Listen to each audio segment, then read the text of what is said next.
David, Elijah, Jeremiah, Moses, and Abraham are some of your key individuals to read and to understand, learn their psychology. So back to your point, the point is quite simple, that when we're dealing with an enemy, don't let the enemy chase you out of your position. If you're in a position of strength, hold it. Right?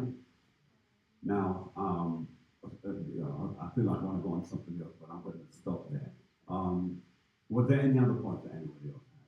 Because I want to go a step further. Yes, Amanda.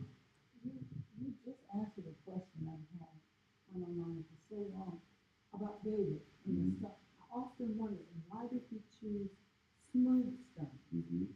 I would have thought he would have chosen something that was sharp, so it was hidden. But by you saying about the helmet having a sharp edge on it, that explains why he didn't choose sharp stones. Yeah. Well, remember, smooth stones is like it works. If you remember how, you may not know this, but the old bullets used to have a rounded top. Say again? Yeah. Now, they had to have a rounded top, rounded, very smooth, you see, because the impact was meant to explode, you see. Now, today, because of the type of killing soldiers do, the bullet looks now like a miniature missile. It's like a little rocket. And the whole purpose of it is to now cut. The other one, the purpose was to blow up. This one now is to cut. That's why it goes through. Once it's broken its target, then it goes through a fraction. That's a fracture. Yeah. Yeah. And handguns on you now? Yeah. You see, back in the day, as I said, there's a lot, but David understood, and that's why you keep hearing me say, use the word psychology. David understood the psychology of many things. David was a very anointed young man. That's why, isn't it? It's not irony at all, but some people would say that. But isn't it ironical that the Most High says about David that this is a man after my own heart? So one would say, after God's own heart, really? We know that the word heart is not really referring to heart, but the Most High saying he thinks violently. And that's why David, his throne is forever. Even Yahushua, who is the Son of God, he's going to honor David by sitting on David's throne. In Christianity, they still teach and believe that it is David who's going to come back to life, and David who's going to sit on the throne in the kingdom age. That's not true, as we've all been proved from time to time. Yes, but David understood that, and David understood the power of a slingshot. And then you ever used a slingshot? We used to make them when we were young. I don't know why that would have been to my thing. All we did was get like a square patch, and we used to cut the leather out of the shoe. The old pair of shoe, you cut the tongue out of the shoe. Yes, he knows that you might back there, you don't. You cut the tongue out of the shoe, and you put a hole in it, and then you put a string on one end, you put a string on the other end. Then you hold it between your fingers, and that because you have to have one that lets go, and you spin as fast as you can, and you let it go, and it goes forward. So. Our type is a little different. Yeah, yeah. But you know the original. Ours was the one I used to make came from the hanger. Remember the dry cleaners where they give you the hanger? Yeah. It didn't have the bottom part, but it had take that off, then the hanger inward. Yeah. So then we have our 2U, Yeah. our U. Yeah. The handle of the hanger, we would put that together, take part of that cardboard, Well, use it, and then that's when our and then we use carpet. right.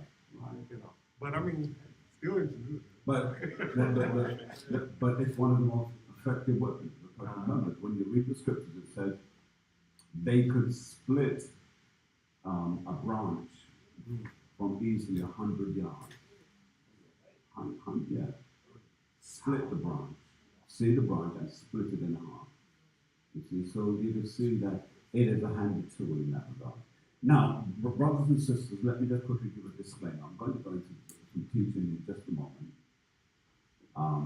And I mentioned a few weeks ago that I would touch it, and the area is prosperity. Now, the only reason I'm going to really touch it is because I think that for us, especially being in the truth, there's lots of, we have misconceptions. And I think one of the things that we have to check is that in the truth, our focus is never on finances, it's never on money. That's not the purpose of us being in the truth. The purpose of us being in the truth is to keep the laws, statutes, and commandments. However, in the truth, it doesn't say that you cannot prosper. It doesn't say that. We must be careful because, unfortunately, one thing that we don't want to give a false impression is that we are into making money, because we're not. Who can tell me why we don't focus on money when you're in the truth? Like that. Grace and peace, because we're not trying to go into this world. Come We're looking for the kingdom to come where we'll see the real world. First of all, eternal life is our shot. That's the first thing. If you develop too much wealth in this life and you're not disciplined with it, what do you think it will do to you? It becomes, yes, your master. But when you have everything, what do you feel like? Yes, sir. You don't need the Father. Well, no, you feel like I'm in heaven. Because if you've got everything, I'm in heaven. I don't need what you crying about. Right. So the goal is that we have to understand that when you have prosperity in this life, it's about helping. It's about sharing. It's about helping our sister up, our brother up, and those who are, especially those who become older and needy. Christianity didn't teach you that. Everyone who started off in Christianity started off, especially those who stayed and held the course, they started off young. But as they got older, Christianity caused many people to, especially the older ones, to sink to the back and the young come forward. But the true art of understanding prosperity is to make sure that none of our own suffers. And I've never understood why people just don't get that. David said, I was young, but now I'm old. I have never seen the righteous forsaken, neither his seeds, wherever they are, begging bread.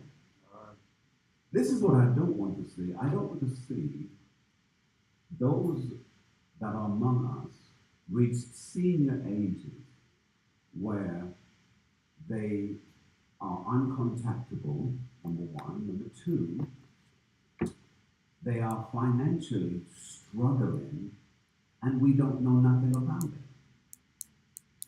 In the church that I pastored in England, I had a contingency fund that was already made up and put aside for any of our aged saints who needed help to pay their rent, or needed help to have groceries, or needed help to have proper clothing for the winter. That's what I want to see happen here. I don't like mentor. I mean, and I think you know I don't, because I can use the word. I hate preachers. I really do. I hate preachers who have several cars. And a saint is struggling to walk to get to church on their Sunday. I hate it. I hate it with all of my heart, with all of my soul. And why do I hate it? Because I remember when we first came to America, this was many years ago, we got up early in the morning thinking that we didn't understand. We was in Ohio at the time, and we walked to church, and it was what, 5 or 6 miles. And I didn't know the sun was going to be that hot. And the sun was hot. We got to church, my shirt was wet, my suit, you could see the sweat through my suit. My wife was in the same thing. In the end, she had to take off her shoes and walk bare feet. And then one of the same said, "You should have called us. We'd have come and given you a ride." I'm not going to tell you what went through my mind. Because here's the thing. And I try to get our brothers here into that mindset. If we don't see a brother calling, do I not tell you that, brother? We got brothers in England. I've assigned some of the brothers. Stay connected with the brothers in England. We got brothers here. We have a brother here. He's here now. He had an injury. And it was his son that had to come to his aid. And I kept on forcing brother, find out what's wrong with him. Because it could happen to any one of us. I don't believe in just coming to church, and I don't believe in disfellowship. I believe in fellowship. I believe in knowing what's going on. I believe that if our sisters or brothers are going through things, we must help them. I truly believe that. It gets me quite riled up when I see some of us who are prospering don't help others who are not prospering. It bothers me. So, I'm going to teach about prosperity. And I'm going to teach today. It may take 2 sittings, because you can't do it in one. It may even take longer. But I'm not teaching it because I want everyone to go and get rich and then to flaunt their riches. I'm teaching it so that you can, A, be better off yourself, so that you can help those that are around you. God. And if you can do this, give someone a helping hand up. God. Because whether you believe it or not, we are our brother's keeper. That's right. We've got a sister here, and she spoke to me some time ago about the fact that she had a fence that she would like to have built. And she said, "Do you think the brothers could help her?" I said, "Absolutely. Absolutely. I mean, no question about it. No question about it. These are things that we must do, especially when we have people who are climbing the ladder of age. I know this because I'm on that ladder. I'm on it. I may feel strong now, but I don't know what will happen down the road. So I